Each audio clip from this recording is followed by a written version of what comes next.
வணக்கம். நான் டாக்டர் ராமநாதன் அர்ச்சுனா. இன்றைக்கு 2026 ஆண்டு மார்ச் மாதம் 1ஆம் தேதி. இன்றைக்கு முக்கியமான ஒரு வீடியோ ஒன்றை பார்க்க போகிறோம். இந்த வீடியோ எது தொடர்பான என்றால் ஈரான் தொடர்பான சர்வதேச தற்போதைய நிலைமைகள் தொடர்பாக ஒரு வீடியோ ஒன்றை உங்களுக்கு தெளிவாக தருவதற்கு தயாராக இருக்கிறேன்.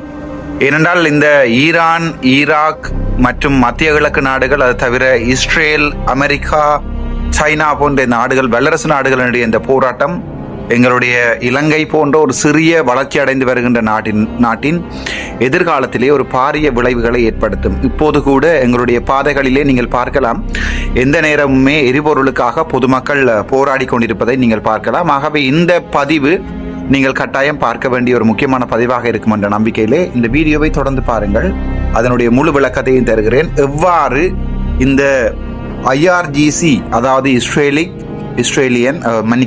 ஈரானியன் ரெவல்யூஷனரி கார்டிங் கோ என்று சொல்லப்படுகின்ற IRGC என்று சொல்லப்படுகின்ற ஒரு காலத்திலே பிரின்ஸ் ஆஃப் பெர்சியா, அதாவது பெர்சியாவினுடைய தலைநகரம், அதாவது ஈரான் என்ற பெயர் வருவதற்கு முன்னம் பெர்சியா இருந்தது. ஒரு மிகப்பெரிய மத்திய கிழக்கு நாடு ஈரான். அதாவது மற்ற நாடுகளினுடைய 10, 20, 30 மடங்குகள், கிட்டத்தட்ட மத்திய கிழக்கின் இந்தியா என்று சொல்லப்படுகின்ற ஒரு நாட்டை இப்போது அமெரிக்கா துவம்சம் செய்து கொண்டிருக்கிறது. அதே நேரத்தில் இஸ்ரேலும் அதன் பங்குக்கு துவம்சம் செய்து கொண்டிருக்கிறது. ஆகவே இந்த வரலாற்றை சற்று பார்ப்போம். இது எங்களுக்கு பிரயோசனமாக இருக்கும். ஏனென்றால் இனிவரும் நாட்களில் எங்களுடைய நாட்டில் நடக்கின்ற நிலைமைகளை இந்த வரலாறும் இன்று நடக்கின்ற இந்த யுத்தமும் தீர்மானிக்க போகின்றது என்பதுதான் உண்மை. ஆகவே வாருங்கள் இந்த வீடியோக்குள்ள போகலாம். இப்போது இருக்கின்ற நிலைமையிலே உங்களுக்கு தெரியும், ஈரான் இப்போது தன்னுடைய சுப்ரீம் லீடரை இழந்திருக்கிறது. அல் கமானி என்று சொல்லப்படுகின்ற ஈரானுடைய சுப்ரீம் லீடர் இப்போது அமெரிக்க இஸ்ரேலினுடைய கூட்டுப்படை நடவடிக்கையால் கொலை செய்யப்பட்டிருக்கிறார். அவர் மட்டுமில்லை, அவருடைய மகளும் அவருடைய மருமகனும் கொலை செய்திருக்கிறார்கள். இந்த ஈரானினுடைய முக்கியமான ஆயுத படை என்று யாரை பார்த்தீங்க என்றால் அதை சொல்வார்கள் IRGC, ஈரானியன் ரெவல்யூஷனரி கார்டிங் கோ என்று சொல்வார்கள், IRGC. அதாவது என்ன நடந்திருக்கிறது என்றால், இந்த தற்போதைய நிலைமையில தலைவரை இழந்த ஒரு நாடு தற்போது புதிதாக ஒரு தலைவரை உருவாக்க வேண்டுமாக இருந்தால், ஈரானியன் நாட்டினுடைய கான்ஸ்டிடியூஷன் சொல்லுகிறது, அரசியலமைப்பு சட்டம் சொல்லுகிறது, தலைவர் சுப்ரீம் லீடர் இழக்கப்படுகின்ற சந்தர்ப்பத்தில் 3 பேர் கொண்ட ஒருவர், அதாவது 3 பேர் கொண்ட ஒரு கவுன்சில் ஒன்றை உருவாக்கப்பட வேண்டும் என்று சொல்லுகிறார்கள். ஆகவே அந்த 3 பேர் கொண்ட கவுன்சில் இப்போது தற்சமயம் உருவாக்கப்பட்டிருக்கிறது. அதிலே தற்போதைய இருக்கின்ற பிரசிடென்டும், அதே நேரத்தில் நீங்கள் பார்த்தீங்க என்று சொன்னால் அவர் மட்டுமல்ல, ஜுடிஷரி சீஃப், அதாவது அந்த நீதிமன்றங்களுக்கு பொறுப்பாக இருக்கிறவரும், அதே நேரத்தில் ஒரு மதகுருவும் இன்றைய நாளிலே தற்போது ஈரானுடைய தலைமை பதவியை எடுத்திருக்கிறார்கள். ஆனால் மறுபடியும் ஒரு செய்தி வந்திருக்கிறது, அவருடைய 2வது மகன் மறுபடியும் சுப்ரீம் லீடராக தேர்ந்தெடுத்திருக்கிறார்கள். ஈரான் நாங்கள் நினைப்பது போன்ற ஒரு சின்ன நாடு இல்லை, ஒரு மிகப்பெரிய நாடு. ஆனால் இன்றைய தினம் அவர் புதிதாக பதவியேற்ற உடனேயே கிட்டத்தட்ட 3-4 மணித்தியாலங்களுக்குள் அமெரிக்காவினுடைய தளங்கள், சுற்றி இருக்கின்ற மத்திய கிழக்கு நாடுகளில் இருக்கின்ற அமெரிக்காவினுடைய தளங்கள் படு மோசமான தாக்குதலுக்கு உள்ளாகி இருக்கிறார்கள் என்று சொல்லுகிறார்கள். அதிலே தான் அவர்கள் சொல்லுகிறார்கள், 4 ட்ரோன்கள் கிட்டத்தட்ட ஜெபல் அலி என்கரேஜ் என்று சொல்லப்படுகின்ற ஒரு இராணுவ தளத்துக்கு இந்தியன் ஓஷனில் இருக்கிற இந்து மாசமுத்திரத்தில் இருக்கிற ஒரு ஜெபல் அலி என்கரேஜுக்கு இன்றைய தினம் 4 ட்ரோன்கள் மூலமாக ஈரான் தாக்குதல் நடத்தி இருக்கிறது. அது தவிர அவர்கள் இப்போது அந்த துறைமுகத்தில் இருந்த அமெரிக்காவினுடைய ஒரு மிகப்பெரிய ஆயுதம் தாங்கி கப்பல் ஒன்றை கூட அவர்கள் தற்சமயம் டிசேபிள் பண்ணியிருக்கிறார்கள், அல்லது நடக்க முடியாத நிலைமைக்கு, அதாவது அறக்க முடியாத நிலைமைக்கு கொண்டு போயிருக்கிறார் என்று சொல்லுகிறார்கள். அதே நேரத்தில் குவைத்தில் இப்போது US மிலிட்ரி கேம்ப், அதாவது அமெரிக்காவினுடைய ஆயுத தளவாடங்கள் வைத்திருக்கின்ற இடங்கள், அது முக்கியமாக அப்துல்லா முபாரக் ஏரியா என்று சொல்லப்படுகின்ற ஏரியாவில் இன்றைய தினம் தாக்குதல் நடத்தப்பட்டிருக்கிறது.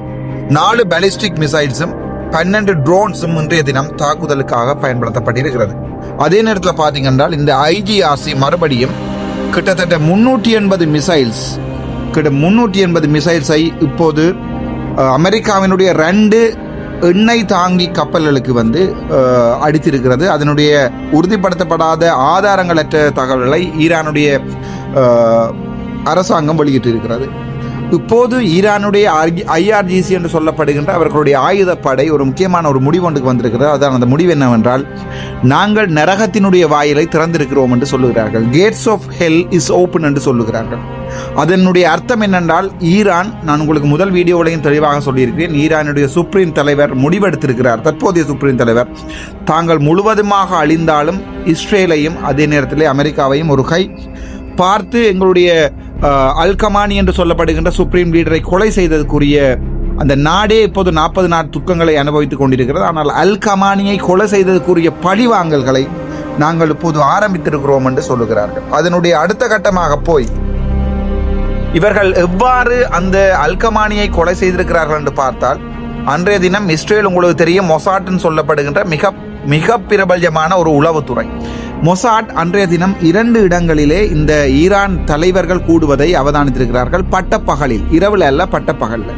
ஏனென்றால் பட்டப்பகலிலே வளமையாக அமெரிக்கா ஆயுத நடவடிக்கைகளை செய்வது இல்லை. ஏனென்றால் அவர்களுடைய ஆயுதம் தாங்கி கப்பல்களாக இருக்கலாம், அவருடைய மிசைல்களாக இருக்கலாம், பட்டப்பகல்களிலே செய்கின்ற போது அவர்களுக்கு பாதுகாப்பு இருக்காது. ஆனால் அன்றைய தினம் அவர்களுக்கு தகவல் வந்திருக்கிறது, 2 இடங்களிலே முக்கியமான தலைவர்கள் கூடுகிறார்கள். ஒரு இடத்திலே அல்கமானியும் சுப்ரீம் லீடரும் அவருடைய போலீஸ் இன்டெலிஜென்ஸ், அதே நேரத்தில் பார்த்தீங்கன்னு சொன்னால் அவருடைய ஆயுதப்பட தலைவர் எல்லாருமே கூடுகிறார்கள் என்று ஒரு இடத்திலே தகவல் வந்திருக்கிறது. மற்ற இடத்திலே அவர்களுடைய பாதுகாப்பு படை தளபதிகள் சேருகிறார்கள் என்ற தகவல் வந்திருக்கிறது. பகலில் கிட்டத்தட்ட 200 விமானங்களும் 550 குண்டுகளும் பாவித்து 30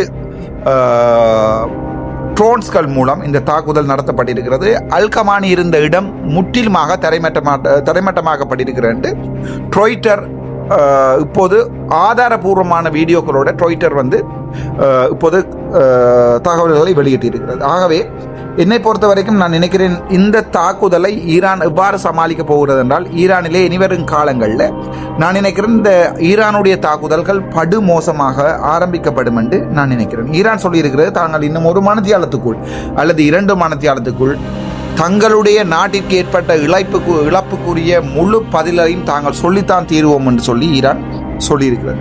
ஈரானை பொறுத்த வரைக்கும் ஈரானுக்கு பாதுகாப்பாக இருக்கிறது ரஷ்யாவும் சீனாவும் தான். ரஷ்ய தலைவர் விளாடிமிர் புட்டின் சொல்லியிருக்கிறார், அல்கமானி கொலை செய்யப்பட்டது, அதாவது ஈரானுடைய சுப்ரீம் லீடர் அல்கமானி கொலை செய்யப்பட்டது ஒரு மிக மோசமான ப்ரூட்டல் அட்டாக் அல்லது மிக மிலேச்சத்தனமான கொலைவரித்தனமான ஒரு அட்டாக் என்று சொல்லி அல்கமானி சொல்லியிருக்கிறார். அதே நேரத்தில் பார்த்தீங்கன்னு சொன்னால் இவருடைய இந்த தாக்குதலை மத்திய கிழக்கு நாடுகளில் எந்த நாடுகளும் கண்டிக்கவில்லை. அதாவது இஸ்ரேலுடைய இந்த தாக்குதலை ஈரான் கை வைத்த போது இஸ்ரேல் திருப்பி அடித்ததற்குரிய இந்த தாக்குதலை மத்திய கிழக்கு நாடுகள் கை வைக்கவில்லை, எந்த நாடுகளும் கண்டிக்கவில்லை என்பதுதான் உண்மை.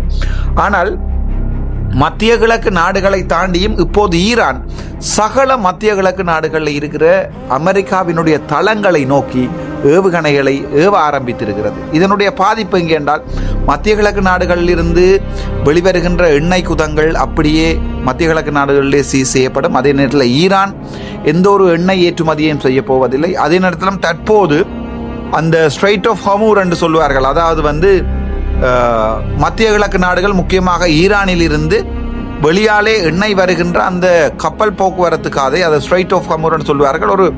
ஒரு 30 கிலோமீட்டர் நீளமான அந்த பாதையை தற்போது ஈரான் அரசாங்கம் தான் நினைத்தபடியே மூடி வைத்திருக்கிறது. இதன் மூலம் என்ன நடக்கப் போவதென்றால், மத்திய கிழக்கு நாடுகளிலிருந்து எந்த நாடுகளிலிருந்தும் எங்களுக்கு வெளியாலே எண்ணெய் வராது என்பதுதான் உண்மை. ஆனால் இதிலே பிரசிடென்ட் டொனால்ட் ட்ரம்ப் அவர்கள் சொல்லியிருக்கிறார், அவருடைய ட்விட்டர் தளத்திலே சொல்லியிருக்கிறார், அல்கமானி மற்றும் அவர்களுடைய தலைவர் அலி சங்கானி, முகமது பக்பூர், ஷலி அசாடி இவர்கள் கொலை செய்யப்பட்டதை மிக விமர்சையாக தன்னுடைய ட்விட்டர் அல்லது எக்ஸ் தளத்திலே எங்களுடைய ட்ரம்ப் அவர்கள் சந்தோஷமாக வெளியிட்டிருக்கார். ட்ரம்ப் அவர்கள் ஒரு விடயத்தை சொல்லியிருக்கிறார், தற்போது ஈரான் அரசாங்கம் சொல்லியிருக்கிறது, தாங்கள் வாழ்க்கையிலேயே ஒரு நாளுமே கண்ணால் காணாத ஒரு மிகப்பெரிய போருக்கு ஆயத்தமாகிறோம் என்று சொல்லியிருக்கிறார்கள். ஆகவே அந்த போரை இவர்களை கையவிட சொல்லுங்கள். அப்படி அந்த போரை கையவிடாத சந்தர்ப்பத்தில், அமெரிக்கா திருப்பி தாக்குகின்ற சந்தர்ப்பத்தில் இந்த போர் படு மோசமானதாக இருக்கும் என்று சொல்லி எங்களுடைய அமெரிக்க தலைவர் டொனால்ட் ட்ரம்ப் அவர்கள் சொல்லியிருக்கிறார். இந்த நேரத்தில் நான் இன்னொரு செய்தி ஒன்றை பார்த்தேன், ரஷ்யா தற்போது தன்னுடைய ஆயுத தளவாடங்களை எல்லாம் இந்த பே ஆஃப் கோல்ஃப், அதாவது வந்து இந்த பெர்ஷியன் கோல்ஃபுக்கு மேலே நகர்த்துவதாகவும், அதே நேரத்தில் இன்னொரு தகவல் வந்திருக்கிறது. இங்கே ஆப்கானிஸ்தான் மற்றும் பாகிஸ்தான் போர்டர்களிலே 2 நாடுகளும் இந்த யுத்தத்தை ஆரம்பிப்பதற்கான ஒரு அடுத்த நடவடிக்கையையும் செய்வதற்காக அவர்கள் அழைப்பு விடுத்திருக்கிறார்கள். இந்த விடயங்களை பார்க்கின்ற போது இன்னும் அடுத்தடுத்த நாட்களில் இந்த மத்திய கிழக்கு நாடுகளில் வெட்பங்கள் தணியாமல் மறுபடியும் இந்த போராட்டம் மிக மோசமாக செறிந்து கொண்டு போறதுக்குரிய வாய்ப்புகள் தான் அதிகம். ஏனென்றால் ஈரானை பொறுத்த வரைக்கும் மத்திய கிழக்கு நாடுகளில் மிக பலம் வாய்ந்த சர்வதேச மத்திய கிழக்கின் இந்தியா என்று சொல்லப்படுகின்ற நாடு தான் இந்த ஈரான். ஆகவே ஈரானை பொறுத்த வரைக்கும் ஈரான் தலைவர் சுப்ரீம் லீடர் அல்கஹானி கொலை செய்யப்பட்டதுன்றது ஈரான் மக்களுக்கும் ஈரான் அரசாங்கத்துக்கும் ஒரு மிகப்பெரிய பேரிடியாக விழுந்திருக்கிறது. ஆகவே இதற்குரிய பழிவாங்கல்களை இவர்கள் கட்டாயம் செய்யத்தான் போகிறார்கள். இவர் இப்படி செய்யப்பட போகின்ற சந்தர்ப்பத்தில் ஈரான் அரசாங்கம் மறுபடியும் தன்னுடைய ஆயுத போராட்டத்தை மிகவும் மோசமாக செய்து கொண்டுதான் போகிறது. இந்த போர் நீடிக்குமாக இருந்தால் மத்திய கிழக்கு நாடுகள், உங்களுக்கே தெரியும், அண்மைய தினத்தில் வீடியோக்கள் வெளிவந்திருக்கிறது. சவுதி அரேபியாவினுடைய பர்ஜ் கலீஃபா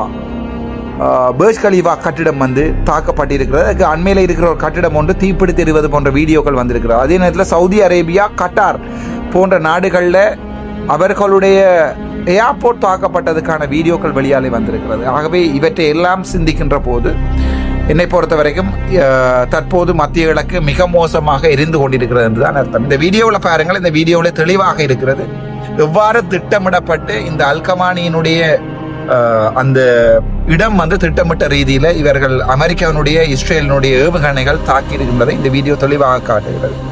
இன்னொரு விடயம் ஒன்றை ஞாபகம் வச்சிருக்கணும்.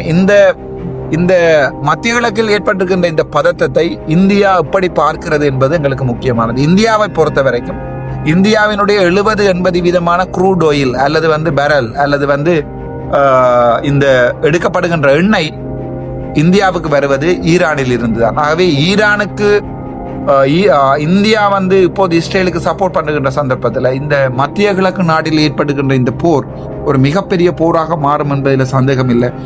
அப்படி மாறுகின்ற சந்தர்ப்பத்தில் நாங்கள் மிகப்பெரிய மோசமான ஒரு எதிர்காலத்தில் பட்டினியையும் பெட்ரோல் இல்லாத நிலைமையும் நாட்டிலே ஒரு வங்குரோத்து நிலைமை ஒன்றையும் எங்களுடைய நாடு மறுபடியும் ஃபேஸ் பண்ண போகிறது இல்லை, எந்த சந்தேகமும் இல்லை. ஆகவே தொடர்ந்தும் நாங்கள் இந்த வீடியோவை உங்களுக்கு நான் தருகிறேன். தற்போதைய நிலைமையில் அல்கமானியினுடைய 2வது மகன் பொறுப்பேற்றிருக்கிறார். ஆகவே இனிவரும் நாட்களில் தான் இந்த போர் எப்படி போக போகிறது, இந்த போர் எப்படி அடிபட போகிறார்கள், எங்கே போய் இந்த போர் முடிய போகிறது என்பது தொடர்பான விளக்கங்களை இன்னும் ஒரு நாட்களில் நீங்கள் பார்க்கலாம் நினைக்கிறேன். இதோட ஒரு சில விடயங்களை ஞாபகம் வச்சிருக்க வேணும். என்னென்றால் இந்த மத்திய கிழக்கு நாட்டிலே ஏற்பட்டிருக்கிற இந்த போர் 1 நாட்கள்லையோ 2 நாட்கள்லையோ முடிய போறதில்லை. இந்த போர் எப்போதுமே குறைந்தது 1 வருடமோ 2 வருடமோ இழுபட போகிறது. அவ்வாறு இந்த போர் இழுபடுகின்ற சந்தர்ப்பத்தில் என்னை பொறுத்த வரைக்கும் எங்களுடைய நாடு படுமோசமான நிலைமைக்கு உட்படும். அதாவது எங்களுடைய நாட்டிலே தற்சமயம் இருக்கின்ற இந்த பெட்ரோல் தட்டுப்பாடு நீங்கள் எங்கே பார்த்தாலும், அதாவது வடக்காக இருக்கட்டும், கிழக்காக இருக்கட்டும், மத்திய மலைநாடாக இருக்கட்டும், கொழும்பாக இருக்கட்டும், எல்லா பெட்ரோல் நிலையங்களையும் பொதுமக்கள் முண்டியடிக்க ஆரம்பித்திருக்கிறார்கள். அடுத்த ஒரு மாதத்துக்குரிய எரிபொருளையாவது சேமித்து வைப்போம் என்ற அடிப்படையில் பொதுமக்கள் எரிபொருள் நுகர்வை அதிகமாக செய்ய முற்பட்டிருக்கிறார்கள். தற்சமயம் தற்போது இருக்கின்ற பெட்ரோல் மேலதிகமாக வழங்கப்பட்டு கொண்டிருக்கிறது. ஆகவே பெட்ரோல் மட்டுமல்ல, மத்திய கிழக்கு நாடுகள் எங்களுடைய மத்திய கிழக்கு நாட்டில் நடக்கிற இந்த போர் எங்களுடைய நாட்டை படுமோசமாக பாதிக்கும். ஏனென்றால் எங்களுடைய ஏற்றுமதி வருமானங்கள் முழுக்க பாதிக்கப்படும். மத்திய கிழக்கு நாடுகளை தாண்டாமல் எந்த ஒரு சரக்கு விமானங்களும் யூரோப்பையோ அல்லது அமெரிக்காவையோ போய் சேரப்போவதில்லை. ஆகவே எங்களுடைய நாட்டிலிருந்து வெளியே அனுப்பப்படுகின்ற ஏற்றுமதிகள் தற்சமயம் கூட 5 மணித்தியாலங்களுக்கு மேல் எங்களுடைய கட்டுநாயக்க ஏர்போர்ட் மூடப்பட்டிருப்பதாக ஒரு தகவல் வந்திருக்கிறது. உண்மை போய் எனக்கு தெரியாது. அதே நேரத்தில் சவுதி அரேபியாவாக இருக்கலாம், கட்டாராக இருக்கலாம், பஹ்ரைனாக இருக்கலாம், அல்லது எந்த மத்திய கிழக்கு நாடுகளிலையும் தற்போது படுமோசமான நிலைமை அறிவிக்கப்பட்டிருக்கிறது. மக்கள் பாதுகாப்பான இடங்களுக்கு அனுப்பப்பட்டிருக்கிறார்கள். இதை வைத்து பார்க்கின்ற போது இன்னும் அடுத்தடுத்த வரும் நாட்கள் தமிழ் மக்களுக்கும் இலங்கை மக்களுக்கும் ஒரு படுமோசமான நாளாக இருக்கும் என்பதில் எந்த சந்தேகமும் இல்லை. இதன்போது வருகின்ற இந்த மக்களுடைய கிளர்ச்சி, இதை எப்படி இந்த புதுசாக வந்திருக்கிற அரசாங்கம் எப்போது மறுபடியும் இந்த அரசாங்கம் எங்களுடைய நாட்டை பாதுகாக்க போகிறது, மறுபடியும் எங்களுடைய நாடு ஒரு வங்குரோத் நிலைமைக்கு போகுமா, மக்கள் போராட்டம் வெடிக்க போகிறதா என்பதை நாங்கள் பொறுத்திருந்து பார்ப்போம். அதுவரைக்கும் அன்புடன் நான் டாக்டர் ராமநாதன்.